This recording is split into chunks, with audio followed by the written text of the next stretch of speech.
तर मंडळी, शिवराज्याभिषेक म्हणजे काही साधी गोष्ट नव्हती. तेव्हा आशिया खंडापासून ते पार महाराष्ट्रातील लहानशा गावापर्यंत कित्येक बलाढ्य आणि तितक्याच क्रूर सत्ता प्रभाव टाकत असताना त्यांच्या विरुद्ध आवाज उठवण्याचाही कोणी विचार करू शकत नव्हता. कारण या जुलमी शाह्यांच्या विरोधात जाणाऱ्याचा शिर धडा वेगळा होत असे. आणि स्त्रियांचं तर स्त्रिया विरोधात जावो न जावो त्यांची निगृण पद्धतीने दुर्दशा होत असे. अशा परिस्थितीत एक लहानसा मुलगा या पाचशाह्या उलथवून टाकण्याचा विचार करून आसमानाच्या जुलूमशाहीला तलवारीच्या पात्यावर पेलून ते सत्यात उतरवतो.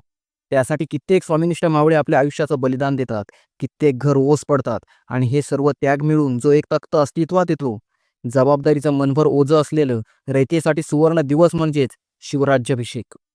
यात सांगायचं तर आणखी महत्त्वाचं म्हणजे शिवराज्याभिषेकामुळे छत्रपती शिवाजी महाराजांच्या राजपदाला कायद्याची मान्यता मिळाली. 1645 पासून सुरू केलेलं स्वराज्य स्थापनेचं कार्य खऱ्या अर्थाने सार्थकी लागले. राज्याभिषेकामुळे हिंदूंना स्वतंत्र राजा मिळाला. त्यांच्यातील न्यूनगंडाची भावना नाहीशी झाली. मुस्लिम राजवटींशी संघर्ष करून मराठी स्वतंत्र राज्य स्थापन करू शकतात हे शिवाजी महाराजांनी आपल्या कर्तृत्वातून दाखवून दिलं. पृथ्वीवर कोणीही क्षत्रिय नाही, त्यामुळे कोणीही राजा बनू शकत नाही या विचाराला खऱ्या अर्थाने मुठमाती मिळाली. राज्याभिषेकामुळेच विजयनगर साम्राज्याच्या अस्तानंतर छत्रपती शिवाजी महाराजांच्या माध्यमातून हिंदूंना स्वतंत्र राजा मिळाला. मराठ्यांच्या पराभूत मनोवृत्तीला राज्याभिषेकामुळे नवसंजीवनी मिळाली. वर्षानुवर्ष अस्तित्वात असलेल्या गुलामगिरीच्या शृंखला राज्याभिषेकामुळे गळून पडल्या. राज्याभिषेकामुळे न्यायदानाच्या संदर्भातील छत्रपती शिवाजी महाराजांची अडचण दूर झाली. कारण की त्या काळी ब्राह्मणांना केवळ राजाच शिक्षा करू शकतो अशी समाजात मान्यता होती.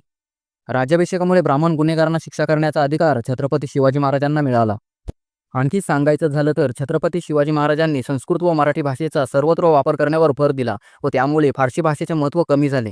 राज्याभिषेकाच्या माध्यमातून छत्रपती शिवाजी महाराजांनी सह्याद्रीच्या कुशीत लावलेलं स्वराज्याचं रोपटं पाहता पाहता भारतातील बहुतांश भागात पसरत गेलं.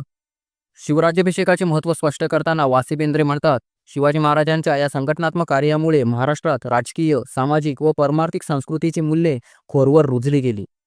आपले शिवराय छत्रपती झाले म्हणून कृष्णाजी अनंत सभासद आपल्या बकरीमध्ये लिहितात की, या युगी सर्व पृथ्वीवर म्लेंच बादशहा मराठा पातशहा एवढा छत्रपती झाला. ही गोष्ट काही सामान्य झाली नाही.